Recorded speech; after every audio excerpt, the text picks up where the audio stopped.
तो हेलो दोस्त, welcome back to my YouTube channel Sunil Sahni blog में फिर से आपका स्वागत है एक और नए वीडियो के साथ। तो आप थे जो एक वीडियो पे मेरे कमेंट किए थे, तो बहुत दिनों से मैं उनके कमेंट का रिप्लाई नहीं दे पा रहा था। हालांकि ऐसा नहीं है कि भाई मेरे अंदर एटीट्यूड है या फिर घमंड है, कुछ ऐसा कुछ नहीं है। जैसे मेन बात यह है कि मेरा ड्यूटी थोड़ा चेंज हो गया था, नाइट ड्यूटी में हो गया था, अभी भी नाइट ड्यूटी में ही है।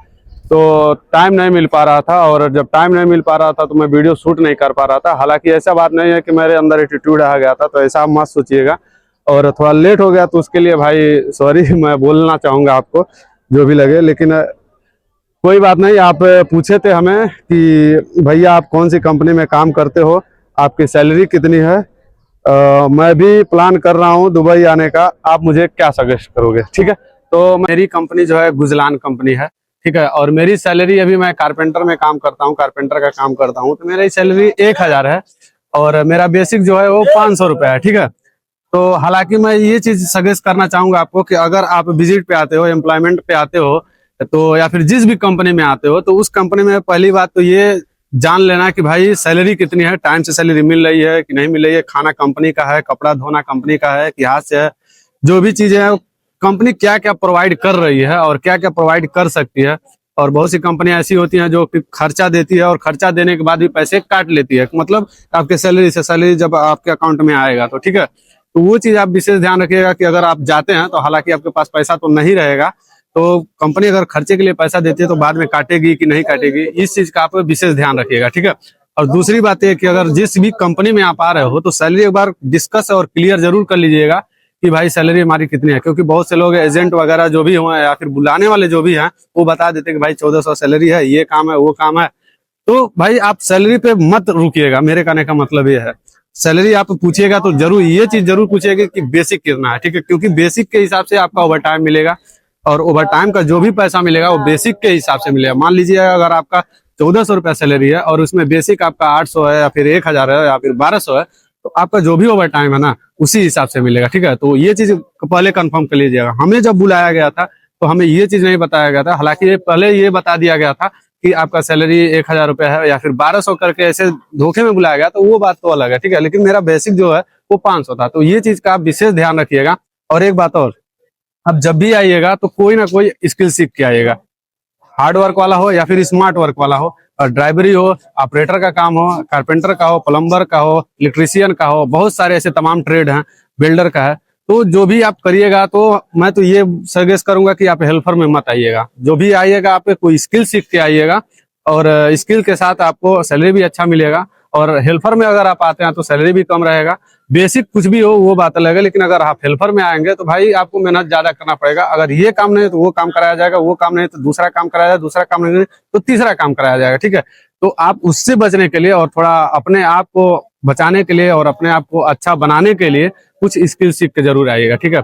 यही सजेस्ट करूंगा मैं। और क्या स्किल सीखना है ये भी हमें कमेंट में बताइएगा, जिसमें अच्छा पैसा हो या फ्यूचर हो, ये चीज हमें जरूर बताइएगा कि कौन सा काम बेस्ट है, ऑपरेटर का या फिर जो भी ट्रेड है, वो चीज हमें जरूर बताइएगा कि किस चीज में आप इंटरेस्टेड है, ठीक है। वो चीज हमें बताइएगा, उस चीज के हिसाब से हम बताएंगे। और कंपनी, आप किसी भी कंपनी में आए तो उस कंपनी के बारे में एनालाइज आप अच्छे से कर लीजिएगा कि कंपनी कैसी है, ठीक है। बहुत से लोग ऐसे होते हैं कि कंपनी के नाम पे बुला तो लेते हैं, लेकिन क्या होता है कि कंपनी आने के बाद वो सप्लाई होती है या फिर काम ठेके पे देती है। तो अब सप्लाई के बारे में थोड़ा बात कर लेते हैं। सप्लाई का मतलब ये होता है कि आपको बेच दिया जाएगा, मतलब ये कि थर्ड पर्सन जो है वो आपको दूसरे आदमी के हाथ में दे देगा, बोलेगा कि ये आदमी ले लो, और जो भी घंटे के हिसाब से काम करेगा उस हिसाब से पैसा मिलेगा। तो भाई मैं 20 रुपए में दूसरे आदमी को बेच रहा हूँ और 15 रुपए मुझे मिला, 5 रुपए वो आदमी खाएगा, ठीक है। और काम कुछ भी कराएगा। सप्लाई का मतलब ये होता है। और ठेकेदारी का मतलब ये होता है कि भाई अगर कंपनी में आप हो तो पूरा 6 दिन आपको काम करना होगा, संडे को छुट्टी मिलेगा। हालांकि बहुत से कंपनी में फ्राइडे को छुट्टी रहता है, सैटरडे को छुट्टी रहता है, वो बात अलग है, ठीक है।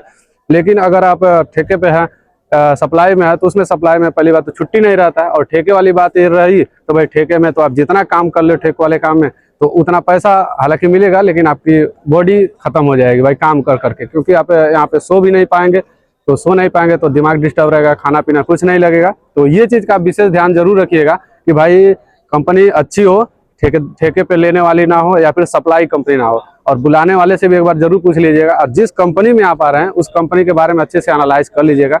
आप चाहे किसी और यूट्यूब के प्लेटफॉर्म से या फिर किसी और एजेंट के माध्यम से, या फिर और भी जो जितने लोग हैं जानने वाले, पहचानने वाले, रिलेशन वाले या फिर जो कोई भी बुलाने वाला, तो ये सब सारी बातें आप जरूर पूछ लीजिएगा। बाकी जो भी डाउट है हमें कमेंट बॉक्स में जरूर भी पूछ लीजिएगा, ठीक है।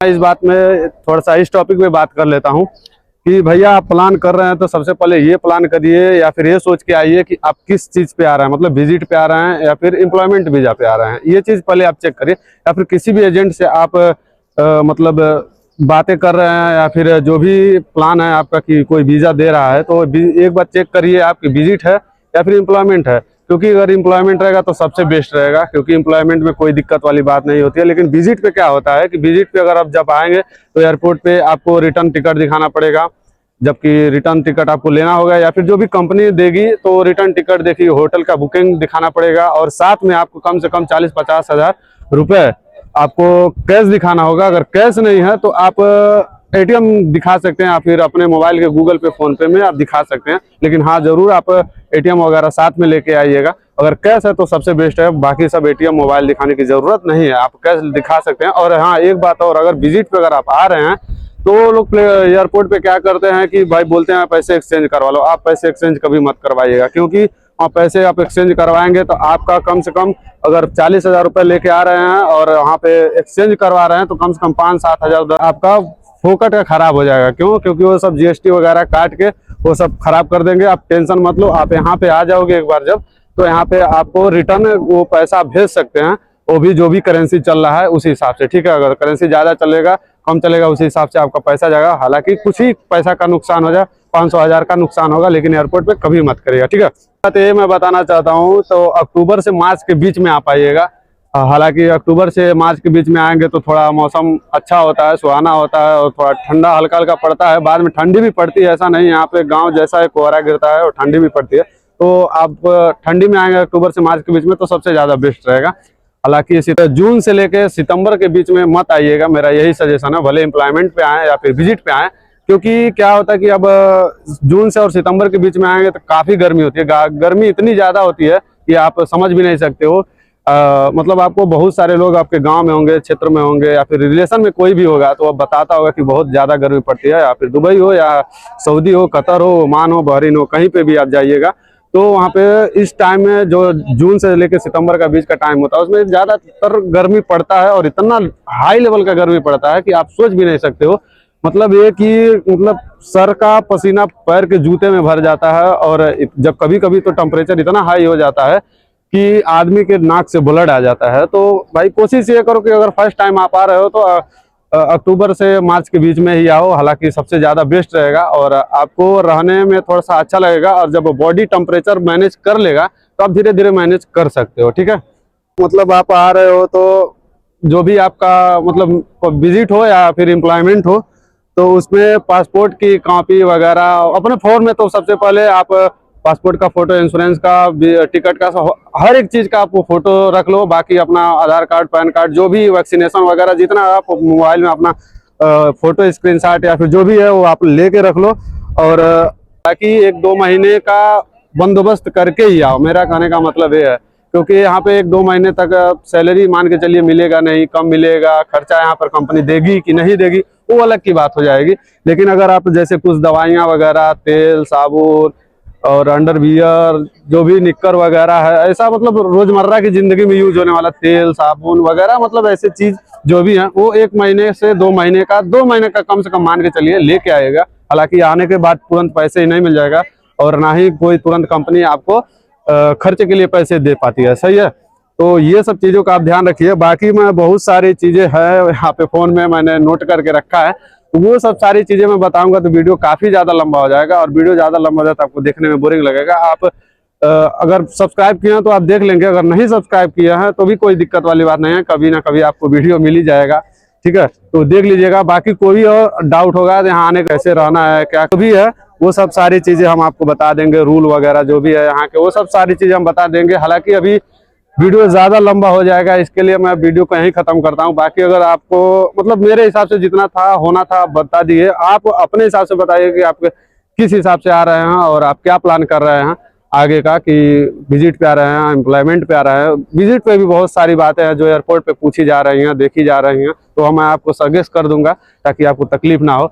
और एम्प्लॉयमेंट में आ रहे हैं तो भी सजेस्ट करिए, कमेंट करिएगा हमको क्या कैसे करना है, क्या नहीं करना है, वो सब सारी चीज़ें बता देंगे। हम ज़्यादा चीज़ें इसलिए नहीं बता रहे हैं कि इतना में ही मेरा वीडियो ज़्यादा लंबा हो जा रहा है, तो और सारी चीज़ें जब बताने लगूंगा तो बहुत सारा टाइम लग जाएगा और वीडियो ज़्यादा लंबा हो जाए। तो नेक्स्ट वाली वीडियो में, नेक्स्ट पार्ट में हम बना देंगे। बस आप कमेंट कर दीजिएगा कि भाई ये छूट गया है आपसे और हम ये भूल गए थे, तो ये हमें सजेस्ट करो या फिर ये हमें बता दो, तो हम आपको बता देंगे, कोई दिक्कत वाली बात नहीं है, ठीक है। तो वो चीज़ मैं अभी वीडियो को यहीं ख़त्म करूँगा और आपसे कहूँगा कि भाई जो भी आपके अंदर डाउट है, जो भी प्रॉब्लम है, वो हमसे एक बार फिर से डिस्कस कर सकते हैं, कोई दिक्कत वाली बात नहीं है। हालांकि थोड़ा टाइम लगेगा, अब तो टाइम नहीं लगेगा, अब आप जब भी कमेंट आप लोग करोगे तभी मैं वीडियो बना के अपलोड कर दूंगा, ठीक है।